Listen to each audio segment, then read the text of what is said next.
Pese a que los niveles de violencia han bajado en los últimos días, se han registrado centenares de denuncias de violencia y de lesiones también que han sido infligidas a niños, niñas y adolescentes. Sobre esta situación y otros temas también vamos a conversar junto a Patricia Muñoz, defensora de la niñez, a quien le damos la bienvenida. ¿Cómo está? Muy bien, gracias por la invitación. Partir con la gravedad que reflejan estos hechos. Hay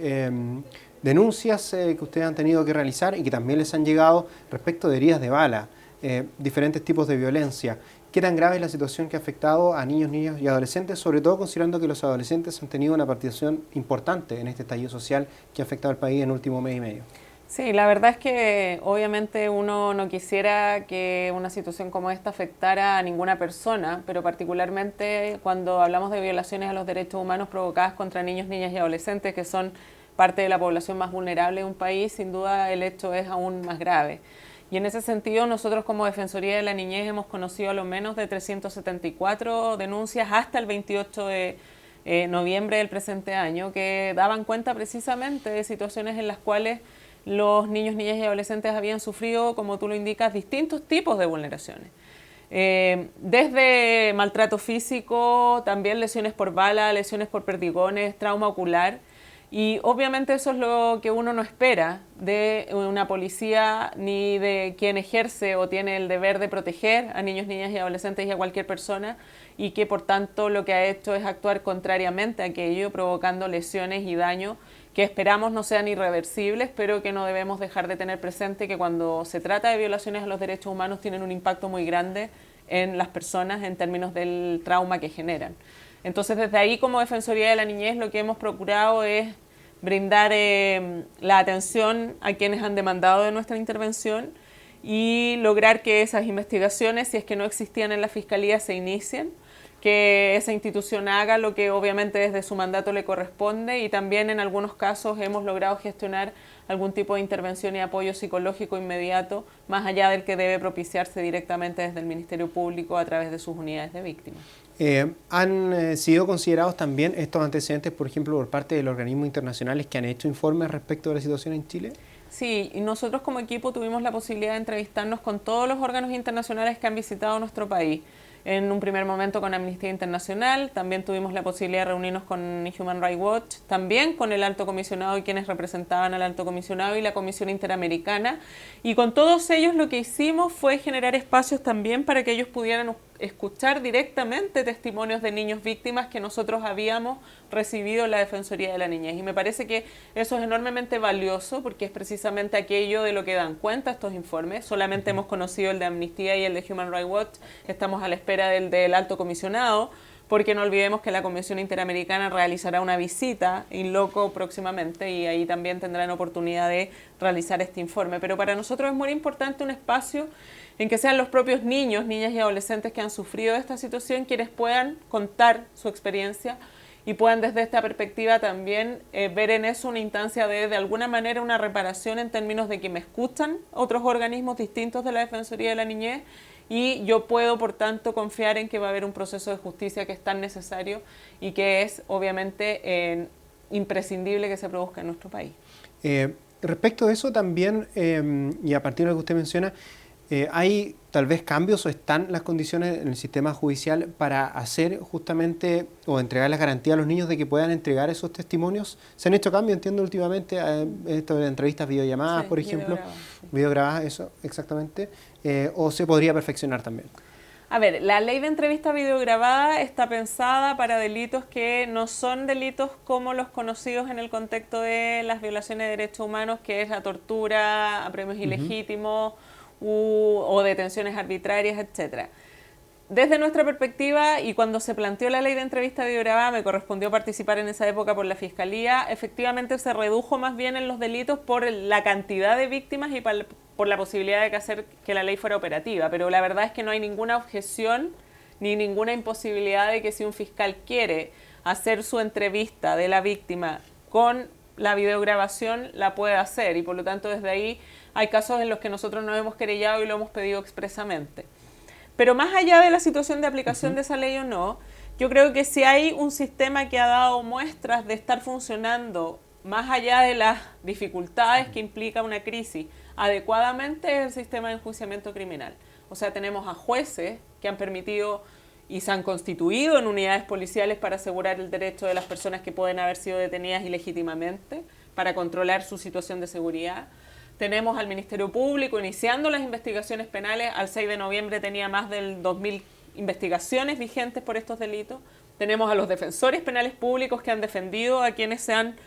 sido detenidos y han sido presentados a las audiencias, y también los organismos autónomos de derechos humanos como el Instituto Nacional de Derechos Humanos y nosotros como Defensoría de la Niñez. A pesar también de las dificultades, hemos tratado de alimentar el proceso penal con toda la información necesaria para que las víctimas encuentren justicia. Acá no hay espacio para la impunidad. Y es lo que nosotros desde la Defensoría de la Niñez, particularmente respecto de niños, niñas y adolescentes, vamos a demandar y exigir del Estado. Y es por ello que más allá del proceso penal que se sigue en razón del funcionamiento de estas instituciones, hemos solicitado expresamente la creación de una comisión de verdad, justicia y reparación, precisamente para hacernos cargo del impacto profundo que ha provocado esta situación en niños, niñas y adolescentes, particularmente en quienes han sido víctimas de violaciones a sus derechos humanos, pero también en términos generales de cómo ha afectado toda esta situación en los niños de nuestro país. No sé si han tenido, defensora, también algún debate o acceso a los protocolos de Carabineros. No sé si existe alguna diferenciación respecto de cómo actúan fuerzas especiales con niños, niñas y adolescentes, en el caso, por ejemplo, de los liceos o los institutos que también se han manifestado, y cómo se ha dado también, porque también desde la misma justicia han habido... en el fondo se ha pronunciado respecto del uso de los balines. Ahora finalmente fueron retirados, algo que en la realidad también ha sido puesto en duda. Entonces, no sé cómo calificaría usted el tema de los protocolos, si debería haber una diferenciación, si la hay, definitivamente. A ver, es súper relevante que nosotros cada vez que tenemos la oportunidad lo planteamos. Nosotros como Defensoría de la Niñez venimos desde que surgimos como institución planteando la necesidad urgente de que los protocolos de actuación de las fuerzas policiales se adapten, particularmente el de Carabineros, que es el que tiene más incidencia posible en relación con la población, se adapte a los estándares internacionales de derechos humanos. Y eso lo hicimos a través de las reuniones que yo sostuve con el general Soto en esa época, cuando él era el general director. Luego, cuando asume el general Rosas, me reúno con el general Rosas. Reuniones que tuve con la general Berta Robles, a cargo de la zona FAM. En su oportunidad con la general Olivares, que era la responsable de eso. También con el general de Fuerzas Especiales, el general Ávila. Y nosotros, al menos formalmente, también en términos de oficio, hemos representado desde diciembre del año 2018 adecuaciones que los protocolos tienen que hacer. Entonces, lo que tenemos como problema país en relación a Carabineros son dos cosas. Por una parte, que los protocolos no se han ajustado suficientemente a los estándares internacionales en materia de derechos humanos, particularmente de niños, niñas y adolescentes. Pero además que, deficientes y todo, los protocolos no se cumplen. Porque cuando hablamos, por ejemplo, del uso de la escopeta antidisturbio, que es un tema que ha generado, por razones obvias, donde tienes más de 200 personas que han perdido la vista en razón del comportamiento policial, lo que uno observa es que se plantea como si esta pudiera ser utilizada indiscriminadamente para dispersar manifestaciones, y resulta que el protocolo, incluso deficiente y todo, obliga a que solo se utilice cuando hablamos de agresión activa o agresión activa potencialmente letal, que son los niveles 4 y 5. Y no es lo que pasa cuando se está utilizando. Luego surge una declaración a raíz de todo esto que se ha demandado desde el Instituto Nacional, desde la Defensoría, pero también desde los organismos internacionales que han sido clarísimos en esta materia. Surge una declaración tanto del general director de Carabineros como del ministro del Interior en orden a que se suspendía el uso de la escopeta antidisturbios, solo se iba a utilizar ante la inminencia de la posibilidad de muerte del funcionario policial. Y resulta que anoche teníamos a lo menos 2 personas lesionadas por perdigones en razón del uso de la escopeta antidisturbio. Entonces, lo que necesitamos de una vez es que lo que se dice discursivamente tenga un correlato en la realidad y que dejemos de ver víctimas por el uso indiscriminado, indebido, ilegal, innecesario y desproporcionado de elementos disuasivos como, por ejemplo, la escopeta antidisturbio o los gases lacrimógenos, que también han provocado graves afectaciones en la ciudadanía. Porque acá no hablamos de armas que no sean letales, ¿eh? Acá hablamos de armas menos letales, lo que no elimina el potencial efecto letal que puede tener. Entonces ahí hay una responsabilidad que no ha sido capaz de ser asumida debidamente por quienes tienen obviamente el control del orden público, tanto a nivel institucional de Carabineros como a nivel del control directo del Poder Civil que ejerce el Ministerio del Interior y Seguridad Pública. Por eso es importante que este tipo de hechos no queden impunes además y que se investiguen. Volviendo al inicio, este estallido social parte justamente, podríamos decir, por adolescentes, por a lo mejor un Instituto Nacional que no fue escuchado durante todo el año, o tal vez sí fue escuchado, pero no se fue abordado ese problema tal vez de la mejor manera para resolver un conflicto. Parte por ahí, son los estudiantes los que saltan el torniquete. ¿Cómo ve usted justamente la participación en este estallido social y cuál es la mirada de la Defensoría de la Niñez respecto de cómo finalmente una expresión que parte de los adolescentes termina representando a muchos? Sí, yo creo que probablemente para mayor conocimiento ciudadano el reflejo más claro es el del Instituto Nacional, pero la situación de los estudiantes secundarios particularmente en relación a gatillar la movilización social no es nuevo. Hablemos de lo que pasó el 2011, muchos parlamentarios que circulan acá en el Congreso fueron dirigentes estudiantiles que también de alguna manera empujaron, como dicen en algunos lugares, el cerco más allá de lo posible en algunos contextos. Y efectivamente lo que nosotros existimos como institución solo desde el 2018, por lo tanto lo que efectivamente conocemos tiene que ver de manera muy directa con lo que pasó con el Instituto Nacional, porque ahí tuvimos un rol donde quisimos intermediar entre los estudiantes y las autoridades que estaban relacionadas con esta situación. Y lo que uno puede constatar es que acá no se trata de un año de no escuchar a los estudiantes, eran más de 3 años donde a los estudiantes se les decía que se iban a hacer cosas que no se hacían y por lo tanto ellos tenían una sensación absolutamente válida de desconfianza respecto del rol de las autoridades. Pero lo que también era una manifestación muy clara es que el Estado ha tratado o ha más bien optado por definición de sus autoridades por la criminalización y la estigmatización de estos grupos en vez de darles espacios de escucha que generen una posibilidad de que los estudiantes y los jóvenes entiendan que pueden canalizar por ahí sus demandas. Entonces, si yo como autoridad no genero espacios de participación, no soy capaz de oírlos, de dar relevancia al impacto que ellos pueden tener con sus aportes en el desarrollo no solo de sus propias vidas, sino que del desarrollo de un país, en definitiva lo que hago es tensionar tanto la situación que empieza a gatillar y a explotar por otras vías, donde la evasión del metro puede ser una manifestación. Pero ciertamente acá yo creo que es un llamado de atención muy grande, que es el que nosotros hacemos como Defensoría de la Niñez, no solo para esta situación de crisis, sino que para todo lo que involucra el comportamiento del Estado, en términos de reconocer a los niños, niñas y adolescentes como sujetos de derecho, tan dignos e iguales como los adultos que estamos acá conversando, y por lo tanto que tengan espacios para poder participar realmente de definiciones que luego les van a afectar. Así, por ejemplo, nosotros como Defensoría tenemos un consejo consultivo que está integrado por 13 miembros, 7 de los cuales son niños, niñas y adolescentes. Pero además de experiencias que son puntuales, por ejemplo, San Antonio, la alcaldía de San Antonio tiene una alcaldía juvenil, donde se replica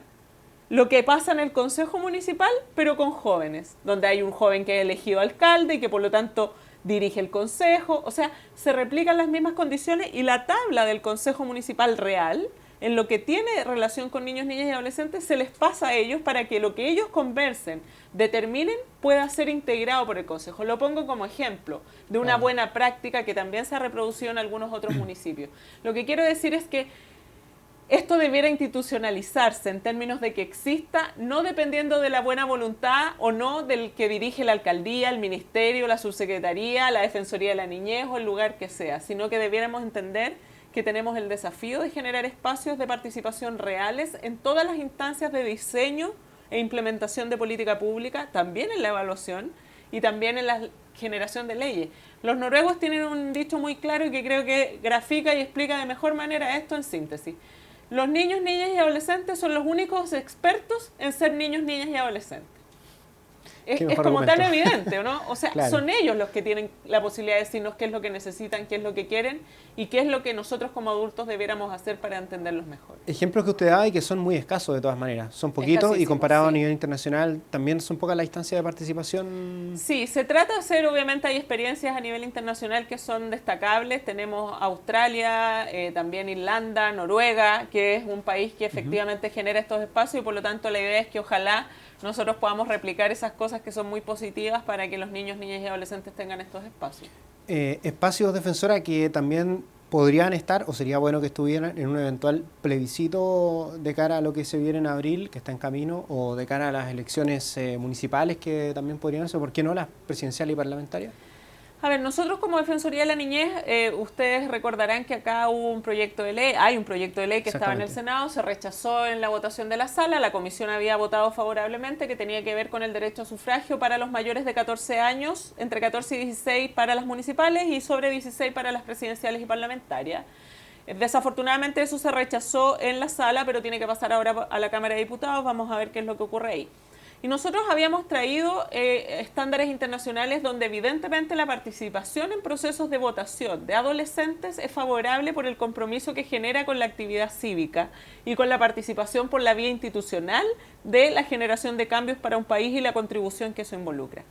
Pero la participación no está solamente radicada en el voto. Por lo tanto, lo que a nosotros como Defensoría de la Niñez nos interesa, y es lo que estamos haciendo en términos de poder disponibilizar tanto al gobierno, a los municipios y a cualquier entidad pública o privada, es una metodología para generar cabildos o instancias de reunión donde los niños, niñas y adolescentes, dependiendo de sus edades, tengan la posibilidad de participar, de contar qué es lo que quieren de este nuevo Chile, de este Chile en que todos tenemos que caber, digamos, sin ninguna exclusión, y luego nosotros como Defensoría hacer una sistematización de eso para que quienes sean aquellos elegidos como constituyentes, ¿no es cierto?, de nuestra nueva Carta Fundamental, integren esos elementos venidos directamente de niños, niñas y adolescentes en lo que no puede no estar en la Constitución que creemos. No puede nuestra nueva Constitución no partir de la base de que cualquier consideración que se haga desde el Estado tiene que tener precisamente a la vista y como consideración primordial, por ejemplo, el interés superior de niños, niñas y adolescentes. Por ejemplo, su derecho a ser oído y participación, su autonomía progresiva, que son elementos básicos, solo los pongo como ejemplo en relación a temas directamente vinculados a niñez y adolescencia. Y entonces, más allá del voto, que es una alternativa potente, relevante, que en la experiencia comparada existe, en Latinoamérica muchos países tienen el voto desde los 16 años y que yo esperaría que se aprobara en ese sentido. Si es que eso no prospera, lo que nos interesa es que igual estén los espacios de participación, que esa información que se recaba ahí se sistematice y por lo tanto esté considerada por quienes deban redactar nuestra nueva Carta Fundamental. Sería sumamente importante que estuviera su opinión porque hasta ahora, por ejemplo, de la elección de los integrantes o de quienes van a tener probablemente esa voz, se habla de definir una cuota de género, de incluir a pueblos originarios, pero no se ha hablado necesariamente de incluir la visión de niños, niñas y adolescentes. No, y es bien difícil porque la verdad es que acá surgen estas voces que la verdad es que no logran entender ni comprender que niños, niñas y adolescentes son sujetos de derecho y no objetos de protección. Y esto es súper relevante, aunque puede ser poco quizás desarrollado para la gente en general. ¿Por qué? Porque cuando se habla de participación, por ejemplo, votando o la posibilidad de ser constituyente, empiezan, no, porque la manipulación política, porque los van a usar para allá, para acá. Y resulta que cuando nosotros concebimos al otro como un sujeto de derecho, lo que hacemos es entender a esa persona y a ese individuo precisamente en tanto digno, igual, y en tanto sus propias capacidades y competencias. Yo no puedo decir que todos los jóvenes de 16 años no van a ser capaces de poder tomar una definición y querer comprometerse, por ejemplo, con una votación particular o específica en un contexto determinado. Tampoco puedo decir que todos estén capacitados, pero lo que en el fondo quiero decir es que acá lo que necesitamos es entender que en los niños más pequeños es muy difícil hacerlos votar, porque obviamente tienen un desarrollo y una madurez distinta. Pero los adolescentes ya tienen la posibilidad de tomar decisiones en ámbitos de su propio desarrollo vital y también de cómo contribuir al país. Y ese espacio, vedarlo, parece complejo. Nosotros nos encantaría que hubiese cuotas de niños, niñas y adolescentes también, pero la verdad es que es una discusión ahí mucho más difícil por quienes se oponen en este sentido y al menos lo que nosotros vamos a sí demandar y exigir firmemente es que todo aquello que se pueda realizar en términos de participación directa de niños, niñas y adolescentes sea conocido y debidamente atendido por quienes redacten la Constitución si es que ahí no hay ningún niño que pueda participar. Sujetos de derecho y no objetos, dice usted, es uno de los temas que ha estado encima justamente por lo que pasa con la utilización de niños por temas políticos que puede darse a nivel escolar, pero que también hubo ahí una pequeña intercambio por Twitter respecto de lo que pasó en La Moneda con el presidente de la República, con niños que en el fondo fueron llevados para cantar el cumpleaños feliz. Sí, la verdad es que a mí me parece que en esto las autoridades tenemos que tratar, más que tratar, debiéramos ser siempre consistentes con lo que planteamos. Y en ese sentido yo creo que, y así lo hemos formulado como Defensoría de la Niñez, es grave la utilización de niños en temas políticos. Yo lo he dicho en todas las comisiones en las que he participado y también públicamente. No parece tolerable que se les haga y se les obligue a los niños a levantar pancartas en contra de determinados proyectos de ley, o a menos si se trata de insultos incluso contra el presidente de la República, que evidentemente es algo inadmisible.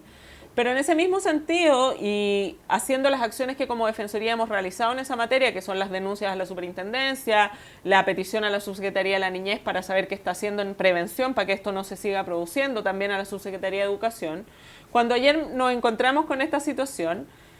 obviamente llama la atención. Y ojo que lo que llama la atención no tiene que ver con que hayan ido a La Moneda y a visitar al presidente, que a mí me parece que ojalá todos los niños del país tuvieran la posibilidad de conocer nuestro Palacio de Gobierno y tuvieran la posibilidad de conocer a quien ejerce el cargo más importante, que es la Presidencia de la República, independiente de quién sea, sino con lo que vino después, con esto de hacer cantar el cumpleaños feliz. Porque el argumento que se daba desde las autoridades que estaban ahí presentes era que estaban con los padres y por lo tanto los padres los habían, no voy a usar la palabra incitado, pero le habrían permitido cantar el cumpleaños feliz. El punto es que ese argumento no se sostiene si es que luego yo podría tener como contrapartida en aquellos casos que ellos mismos han denunciado a los papás de esos niños diciendo yo autoricé que el niño levantara la pancarta diciendo no a un proyecto X. Porque si fuese esa la situación, se les caería el argumento. Entonces acá el tema es que yo creo que lo que tenemos que entender como país de una vez es que los niños, niñas y adolescentes no son ni de derechas ni de izquierdas. No son propiedad de nadie que esté o que pretenda utilizarlos en el espectro político ni para bien ni para mal. Si nos comprometemos con eso y con que de verdad los derechos humanos de niños, niñas y adolescentes son un elemento central y base que no puede ser utilizado a gusto de consumidor dependiendo de lo que yo quiera hacer, yo creo que vamos a dar un paso significativo como sociedad y evidentemente vamos a contribuir al desarrollo de todos ellos. Y es por eso que yo en definitiva le contesto a la ministra ante una pregunta que ella formula retóricamente, porque no es lo mismo levantar una pancarta contraria o insultando al presidente que cantarle el cumpleaños feliz. Indudablemente no es lo mismo. El punto no es ese, el punto es que su argumento de que ese papá permitió que cantara el cumpleaños feliz, luego puede ser el mismo respecto del papá que autoriza o que le escribe la pancarta. Y ahí lo que tenemos es una evidente utilización indebida de niños en contextos que no corresponden a su desarrollo y a su madurez. Porque ellos no están en condiciones de decidir querer hacer ninguna de las dos acciones. Ese es el punto. Un mensaje que en estos tiempos en que se polariza tanto todo y que se notan tanto esas diferencias es bueno transmitir. Patricia Muñoz, defensora de la niñez, le damos las gracias, le deseamos lo mejor en su labor y qué bueno que ha existido esta defensoría. Ojalá hubiera existido antes, pero qué bueno que ocurrió un tanto antes de que comenzara todo este estallido social en nuestro país. Muchas gracias por la invitación y por esta instancia tan necesaria de conversación. Muchas gracias. La defensora de la niñez, Patricia Muñoz, quien estuvo compartiendo junto a nosotros en la entrevista de Senado Noticias, la que usted puede ver en sus repeticiones también los fines de semana y, por cierto, a través de nuestro canal de YouTube, TV Senado Chile.